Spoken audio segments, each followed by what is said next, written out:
Maintenant, on va peut-être revenir un peu sur le festival avec Vincent Corbier, donc, qui je rappelle est le directeur des affaires culturelles de Montsartou, il est avec nous. Pourquoi ça a été important de placer l'environnement vraiment au centre de ce festival? Ça, c'est un sillon qu'on creuse depuis longtemps. Je crois que c'est la volonté de la commissaire du festival, hein, Marie-Louise Gourdon. Et c'est quelque chose qui paraît essentiel. Pour nous, vous avez dit beaucoup de choses dans votre chronique, c'était vraiment intéressant. Pour nous, le livre, en fait, c'est le support des idées. Donc, quand on ouvre le livre, on rentre dans le monde. Et il y a un livre pour chacun. Et là-dedans, on va retrouver le monde entier, on va partir à la recherche de ça.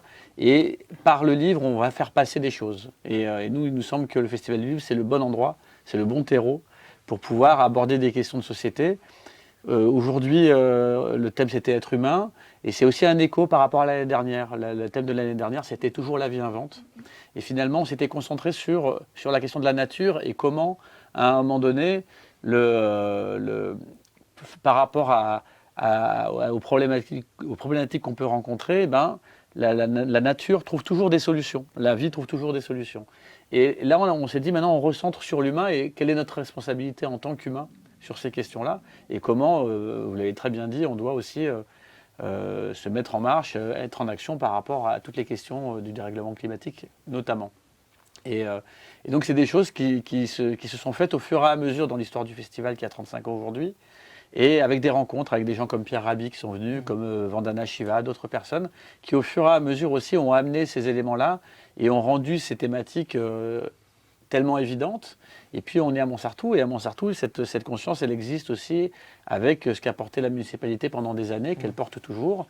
Et finalement, les choses se nourrissent. C'est parce qu'il y a le Festival du Livre qui, à un moment donné, a amené des gens comme Pierre Rabhi, Vandana Shiva ou d'autres, que les choses ont été entendues dans cette ville, et c'est parce qu'elles ont été entendues qu'elles ont été mises en œuvre et qu'elles nourrissent aujourd'hui, et qu'un Gilles Perrol, par exemple, va intervenir au Festival du Livre pour parler de la maison d'éducation à l'alimentation durable.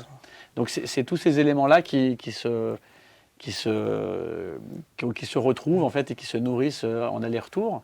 Et donc voilà, ben, ce festival, c'est un moment de bouillonnement où notre idée, c'est de faire en sorte qu'il y ait énormément de monde qui soit présent, et de créer ces rencontres, les confronter à ces questions, et surtout de les confronter à ces questions, pas sous une forme polémique, mais pour se construire sa propre conviction. Ouais.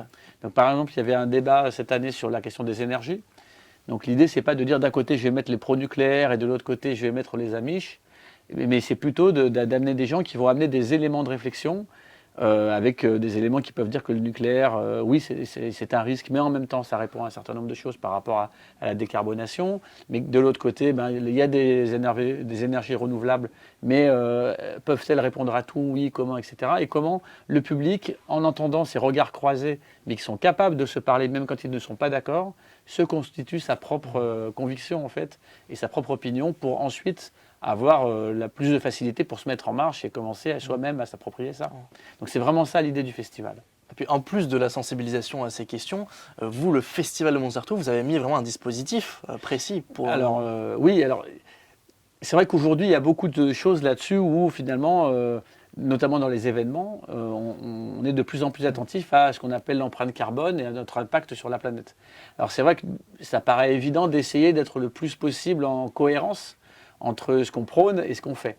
Après, on le fait en fonction des moyens et aussi quelque part de la maturité du marché autour. Parce qu'il y a des choses que vous pouvez faire, mais que vous ne pouvez pas faire seul. Si vous n'avez pas la proposition autour, vous ne pouvez pas le porter seul.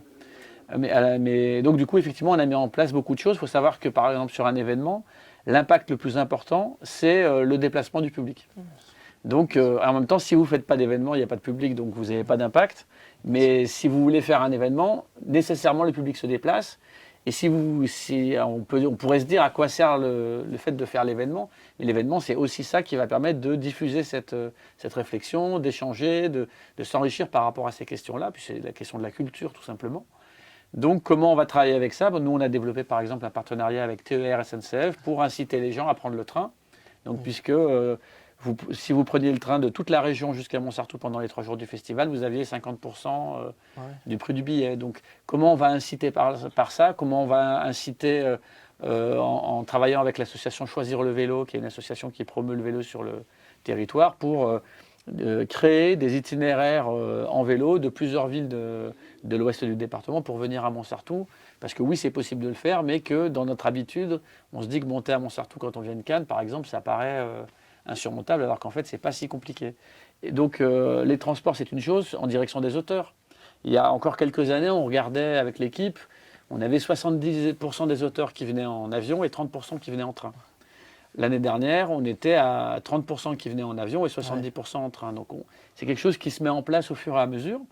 Et pour ça, il faut que nous, on soit volontaires, mais que, par exemple, les auteurs le soient aussi. Et il y a quelques années, peut-être qu'on avait plus de difficultés à convaincre un auteur de mettre 5 heures pour descendre de Paris en train, alors qu'il pouvait mettre 3 heures en avion. Alors qu'aujourd'hui, on reçoit un écho aussi beaucoup plus favorable pour ça. Donc il faut que les deux parties, entre guillemets, soient d'accord pour le faire.